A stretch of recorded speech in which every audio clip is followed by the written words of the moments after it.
దేవునికి స్తోత్రములు. మీ అందరికీ నా వందనములు. ఈరోజు దేవుని వాగ్దానము.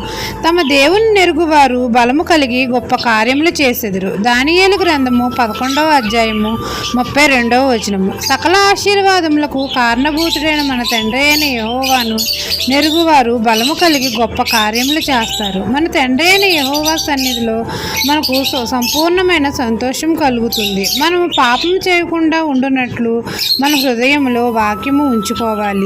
తండ్రి కట్టడలను మనం ఆచరించాలి, వాటిని మనం బోధించాలి. మన నోటితో దేవుడు సెలవిచ్చిన న్యాయ విధులన్నిటిని మన పెదవులతో వివరించాలి.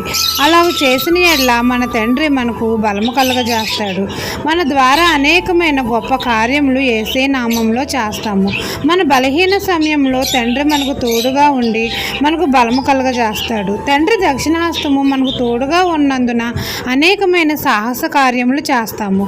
ఈ దిన వాగ్దానం నా జీవితంలో నెరవేరాలని కోరుకుంటూ దేవుని సువార్త పరిచర్యలో మీ సహోదరి. ఆమెన్.